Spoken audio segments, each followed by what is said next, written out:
Hello everybody, Steve Roach here at ActionGrid, and it is 2:02 as promised. We'll get started. This is the fast version of our weekly webinar series. 20 minutes is all we have allotted, and we usually go a little bit longer if there's questions, and there seems to always be questions. But we run a fast-paced webinar. The idea is to take home just a little bit of it and to then hopefully install ActionGrid and try it for yourself. Just a few PowerPoint slides here to get going.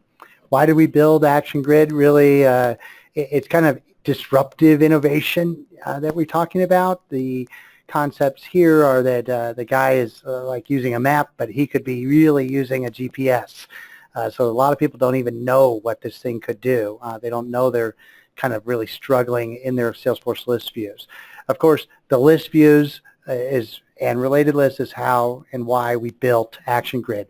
The challenges, I won't read this entire list, but you see a lot of no's on that list, especially really the navigational experience and the editing in place and so forth. That's why most people are looking at a grid kind of solution.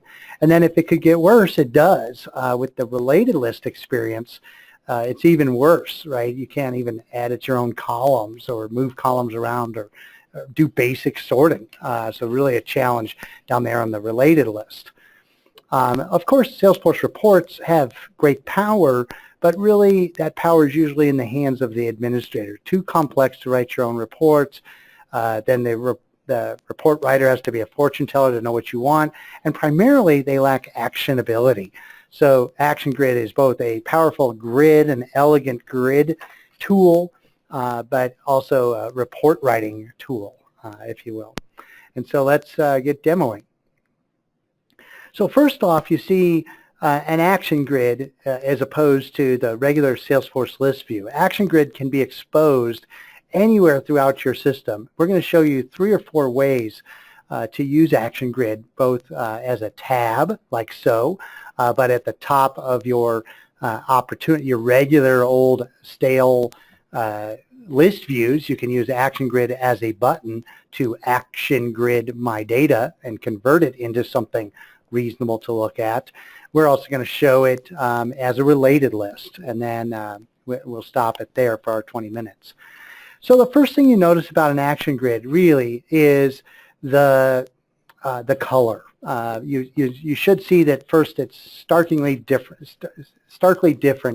from the Salesforce list view experience. First off, let's just take a look at color. We see most spreadsheets in the world are using color to drive behavior, to call attention to dirty data or big data or something. And here we see a situation where we've got the dates here, our close dates have not been updated. And you can see the rule as I hover over the rule. It says cannot close deals in the past unless you have a time machine, every CEO's nightmare or VP of sales. So in an ActionGrid, the grid is always in an editable state, meaning that even though the grid doesn't look like it's editable, it is very much editable. All the fields that you have enabled are indeed editable, meaning that the admin can certainly disable fields from editability. So what I'm going to do is just fix this dirty data real fast, and I'll move these out a month since we're not going to close them in the past. And now normally I could go down and edit that row like so, but instead I'm going to use an ActionGrid feature to lasso my data. Novel concept, although novel to Salesforce, but not novel to every other application in the world. So right here, we've just made you 900% faster. You're still clicking boxes, and I've done 1 click to lasso 10 rows. Now, what do I do when I have some rows lassoed? What I'm going to do is I'm going to use the actions, the other half of the ActionGrid name, to do a quick Excel-like feature called fill down. That handy feature in Excel where you can copy and paste cells down. Now you'll notice that the data is still yellow here, and you'll notice this little red caret. That indicates that the data has been updated, it's dirty, and therefore it needs to be saved. But I really like that style of mass update because I can also undo it. So that style of mass update has an undo feature, which a lot of people seem to like. So I'm just going to clean this up for real this time. lasso my data, choose the action, and while I'm here, you'll see some other mass update kind of features as well. So I'm just going to fill down on this one and save my data. That commits it right to Salesforce database, and my colors will go into place and so forth. Now, how do we do color? There are a lot of use cases of color here that we don't have time to go over, but let's take a look at conditional formatting, stolen unabashedly from the ideas of Excel. And here we have our rule, close dates in the past are going to go a certain color. That's about all we have time to show right now, but suffice it to say that really drives a lot of nice behavior. Now the other thing you see about ActionGrid is you probably notice down here, we're trying to really change everything about the Salesforce experience, including getting rid of that 200 row limit. So any of you that have big data, now you can kind of look at all of your data at once. We can actually mass update. If you were to do a mass update on some data, we can actually mass update on 50 million rows of data if we like. Okay, so we can mass update 50 million rows with our regular mass update tool, which we won't show today, but suffice it today to say that we could mass update all of that data. Secondly, you'll notice, I probably should point your attention to the multi-tab or tabular interface. So we're using one big tab, that's costing you one Salesforce tab, yet we're really truly turning Salesforce on its side, on its head. So these are the typical Salesforce list view experience, right? Lots of list views, lots of different criteria and columns. But what if you could turn that on its side and instead look at your data like so, in tabs, where it's still the same view, it's still a opportunities this month view, or opportunities by stage, or even mix and match. So this is the same object. So we've really thrown out that status quo of the one object, one view paradigm, and instead said, why don't we just mix and match, have as many views of your world for one object, or even mix and match your views, your objects, I should say. So here we have a typical task queue. Somebody's managing their activities, and in this case we used color again, but this lets me also show you the concept of the ActionGrid reading pane. So any of you that are importing email into your systems, you now have a fighting chance to find that email and read that email. You can spin right through your activity queue, reading your notes without drilling down into the actual task. And those are, of course, all completely editable, so you can do whatever you like with those. And we'll see that just one more time as we're searching for that email. You know, why import email if you can't search on the body of the email? And we've got a tool to allow you to do that. But I digress to all of that.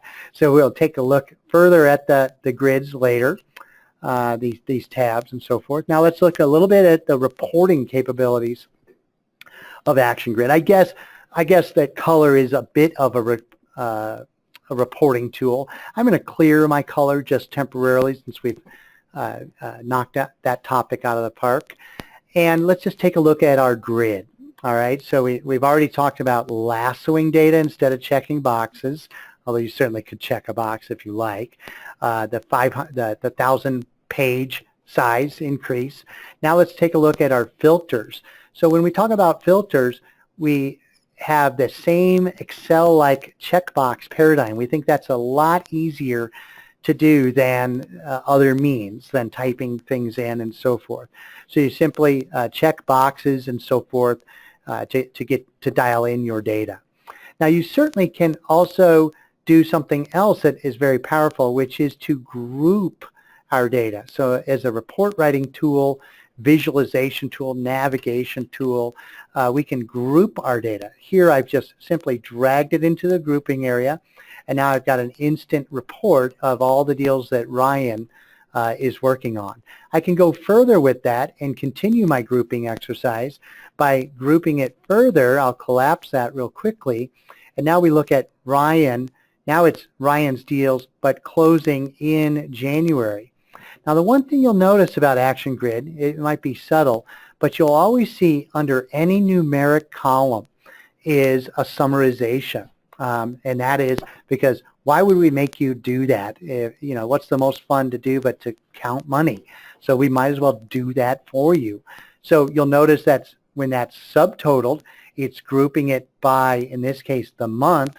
And this is all of Ryan's deals closing they're open, I should say. That's the sum of all of his deals.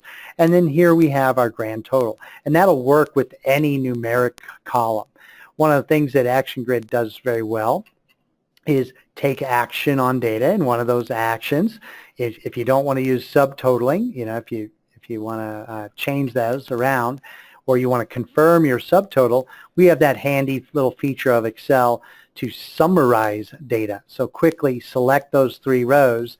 I just selected those 3 rows so that we could have a little sanity check on our numbers here, that 72.4 is indeed the sum or the subtotal of that same data. Now last thing on grouping, it functions very much like pivot tables, pivot table-esque I'll call it. And that means I can change things around. Let's say I'm only focused on January, and now I can collapse that, and now I'm only looking at January, but then the subtotal is now individually within that bucket of the different sales reps. Okay, so very easy to dial in your data. So before I leave here, I want to show a couple of fields that are unique to the ActionGrid experience, is our ability to work with cross-object data. That means data above the current object, in this case, account data. So I've pulled, you'll see these 2 fields that are actually coming from the account field. And then over here, you're going to see some child data, some of the many-to-many data, or the one-to-many data, I should say. So we do that over here with our field user. So no more of this having to go back to different screens and dial in your data. All of these fields are drag drop. I can move these fields off the screen if I like, or I can rearrange them. It doesn't really matter. It's all a very intuitive drag drop interface. And our ability to put the fields onto the grid is very powerful. So this should be fairly obvious. The opportunity is the object I'm on. I want to get fields from that particular object by just clicking some boxes. I won't do that just for speed. But I do want to show going up into or cross object into another object and getting some other detail from that. Now that's powerful because not only can you display it on the grid, so if I was to show the division, if you're a football fan or something like that, I'll just quickly show this as an NFL football report or something like that. Now all of that data lives up on the actual account table, but I've brought it down into the opportunity. In fact, ActionGrid can go 5 levels up. I can go up into that billing contact of the account, and if I wanted, I can go into their owner record, 5 tables up. So very powerful, the most powerful cross-object grid control that you'll see. Now, again, you can filter on that. You can use that to filter, group, whatever it is that you need to do. So very powerful concept. Now, the other part of cross-object, and I'm just going to clean this up a little bit so that we can see some more data. Clear my filter. So the other side of the cross-object equation is this concept of the data underneath, the related list. And we do that with ActionGrid by exposing the reading pane. The reading pane is a concept taken out of Microsoft Outlook. Most people are reading their email in a reading pane kind of experience. And so here I'm looking at the Denver Bronco record, or maybe I can look further down into some other record that has data. Here's one, but that first one's good. But hopefully you're seeing that this data is changing. So this is contextual from this row to this data. Now, the related list data appears as so. That data is fully editable. you can add in place. So I can add a quick record in here. I'll add another Samsung phone or something like that. And of course, that's going to trigger all of your business logic. It's going to, prevent you from putting in bad data and so forth. So by the way, if anyone has any questions, just go ahead and use the webinar's question facility to do that. So this is usually where people ask me lots of questions about, does this honor all the business logic, validation rules, triggers? Yes, yes, yes, and yes to all of that. So very powerful to be able to work with this. Now, we only have a few minutes left, so I want to show you the last of what the access points that we're going to look at today is. By the way, if you needed to add more related lists to that, you would just simply press this plus sign, or you have access here. So if I wanted to quickly add some other things like my quotes and opportunity competitors or something like that, I would simply do that, and if I have data underneath those records, it would appear in the related list format. So last thing we want to look at today before we stop for the questions is we want to drill up into an account, and we want to see how we use ActionGrid to solve the big challenges with the related list, okay, all the problems that we have with related lists. And from here, what we see is we've switched out very elegantly, switched that out with a ActionGrid of the same related list data. And so when we have data like so, then we have all the power of ActionGrid with that. So from this screen, I typically am going to show the rest of the ActionGrid features very quickly, though.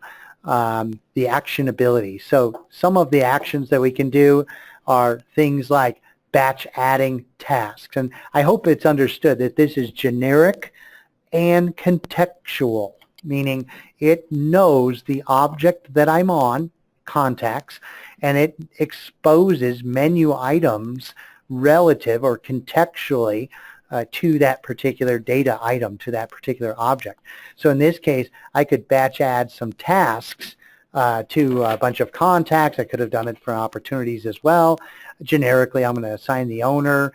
I'm going to set these to tomorrow, and I'm going to make it a call, and we'll just say this is the January demo, and we simply say okay to that, and that's going to add a bunch of tasks. Now, if we reinforce that lesson from just a minute ago of the reading pane, we better have some tasks underneath here as we do that. So if I sort this thing properly, yep, there's our January demo. So each of those contacts got a task. Now that batch add works generically for any object, including custom objects. You can batch add anything you like. Some of the other common features that people like to look at for data entry, batch clone, being able to clone data.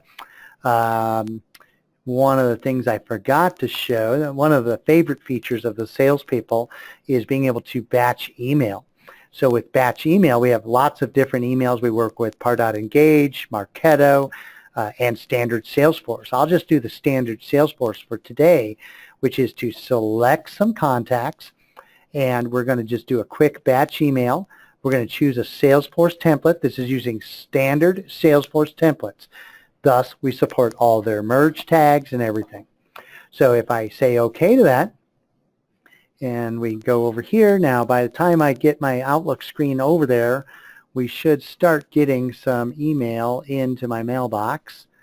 And of course, I made them all the Steve Roach at, actiongrid.com. So these are all the various emails, Dear Peyton Manning, Von Miller, John Elway, and so forth. So that's a quick batch email lesson. Now, some other favorite features that I'll show here is little nuance features such as find and replace. Being able to change out the email address and say, I want everything switched from getactiongrid.com to Denver Broncos com or something like that. Little nuance. Everybody's always challenging us to say, look, if you guys are Excel-like, you better have find and replace, or you better have formula columns, or you better have this. So we're always striving to really make that the reality throughout. Now I want to finish the demonstration here. I'm about 1 minute left. I forgot to show you one really neat, you're going to see a lot of different integrations. We're really known for our integrations. We integrate with all the mapping solutions, GeoPoint and Map Anything, and more importantly, we map with Conga. So everybody seems to be using Conga for their more robust document creation solutions, and we've got a great little Conga thing going on here where I'm just going to take a few of these records, all the ones that I know will email to me. And I'm going to do, sometimes, with Conga, you want to generate some invoices or whatever, but you don't want all that automation. You actually want to purposefully, deliberately select your records to do your Conga merge. And in this case, we're going to do a quick Conga merge integration between the two applications. It's a simple one click. If you've already done your Conga creation, your Conga tool, to get this loaded into the menu, it's a simple one click of a mouse to integrate your Conga solution with an ActionGrid. And so all I do here is I just say start, and it's going to merge those four. Now this particular Conga solution is actually sending an email. It's the full on thing. It's going to send an email with an attachment and of an invoice, and everything that Conga could do is going to be exercised in this particular demo. So while I'm waiting for that email to get here, it's merging all of the data. So I'm going to pause for a second and answer any questions. And so the first question, a great one, is I've been showing it in classic mode, and does it work in Lightning? And it does indeed work in Lightning. I could easily, create a new tab and do that. There's some screen captures on there, but if you switch to Lightning mode, you'll see that the related lists look and behave the same way. ActionGrid, because of its architecture, was the 8th application to be Lightning certified. So we're Lightning certified by Salesforce. And you just want to switch that, go ahead and install it and switch it into Lightning mode to understand that experience. So somebody asks, Rob, I won't say the last name, asks, you mentioned Excel-like, but can you use formulas? And that include VLOOKUP. So while we don't do a VLOOKUP yet, we certainly do formulas, and we'll just show a quick formula demonstration. So we can do formulas. Note that it is in beta, but it works pretty well. You can just say, I want a new formula. I'll have a price increase, like so, and I'll choose some field. And you can use these functions if you're challenged, to know how to multiply, but it's really just, times 1.2, something like that. Now, you're going to see when I make this formula, you'll see it, you do have to help it with the formatting. So you do have to just come over here and do a little bit, one of the functions to format that, because it doesn't really know what format that's going to be. That's a totally derived column. It has nothing really to do with Salesforce, but it is derived. Now, where we're headed with this, though, is it wasn't enough to have formulas. Why do we want formulas? We want formulas so that we could probably mass update. So we're going to have a feature in the next, well, it's probably 2 versions away, where you say, yeah, I want my formula, but I want to mass update this field. I want to overlay this and then use that as a calculation, either to increment dates or to increase prices or whatever it is you do with Excel to do that.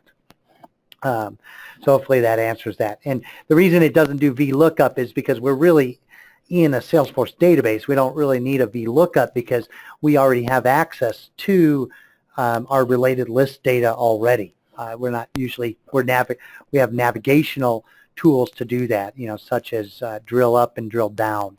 So I'd love to answer that one further on a call or something. Another question, does it work with Sales Cloud console? It does. It does not switch out the console interface, but it, again, go ahead and install it, but it does work with the Salesforce console, although I would say it's a competition to the console. Are there capability restrictions with Professional Edition? The only restrictions with Professional Edition are down here in the ActionGrid setup when you go to do some of the features that it does to set things up, such as make ActionGrid buttons. You just have to do some copy and pasting. But as far as the interface goes, there are no limitations with Professional Edition. You may have mentioned, but I assume workflows, flows, process builder, and triggers are all work seamlessly, and that is indeed accurate. So if we're on any data that has a validation rule, a trigger, anything like that, it's going to enforce that. You know, so if I was to, for instance, create a new contact on the fly right here, and I was to leave their salary blank, it's going to roll up that error because I have a validation rule, or if I have a trigger, it's going to trigger that, or workflow. Can it support formula fields to add data to fields like Excel? So to bypass the Salesforce formulas. Well, I think to add data, so the question again was, can we use the formula fields to add data to fields? And not yet, if I understand the question. So if I was using this formula to apply to this amount column, not today, but that's exactly where we're headed. We will have a feature here where you'll right-click a column and you'll say apply to this other column, just like you would in Excel, copying one column, pasting it on top of another. And I see you have export data. Can we also import data? No, we're not yet in the business of importing data, so we don't import data. And B, is there a way to sort data and assign a counter for selected fields? Not sure I understand that question, but I didn't show the sorting features, but we do have multi-column sort, so infinite multi-column sorting. So you can sort by, you know, multiple columns here. I can sort this one ascending and descending. We also have that favorite freeze column feature for people that have a lot of columns. Now that ActionGrid allows you to add infinite number of fields to your grid, well, people got in trouble because they added so many fields they can't scroll far enough. So the freeze column freezes that column, and then the scroll bar to the right scroll bar functions very much like the Excel feature. Does it interact with field FX? I'm not sure what that is. Specifically, price books with future increase implementation dates of new contract agreements. So I'm not familiar with that product, but it would be able to work, certainly works with price books, and certainly be able to work with a lot of applications. I'd have to take that one offline. And of course, the obvious question, how much does ActionGrid cost? It's priced per user at $15 per user per month. So you can see probably pretty easily if you can put down a $15 lunch on somebody's desk once a month to add productivity to them, this is a pretty sure bet to add productivity to them. One more question came in. Is there a record count of selected records? Indeed. So if I'm selecting some records like so, it's always showing the record count down at the bottom. 9 rows selected out of the 59. Okay, so we have gone right to, well, we are at 28 minutes, so we allowed 10 minutes for questions. I'm going to pause for just one more second and see if we have any late questions. Oh, good question. Do all users have to purchase the license? No, you need not license your entire org, although I worry why you would deprive someone of that. But no, you need not license the whole org. Only the people licensed would, of course, be able to use ActionGrid. But you know, you can keep it small at first. A lot of people start with a 10-seat license, and and decide to move on from there. Any other questions? Okay, great questions this time. What we'll hope is that, I'll just put up on the screen here, how to get ActionGrid. Download a free trial from the App Exchange. It's fully functional trial, and you can contact us at the information here provided.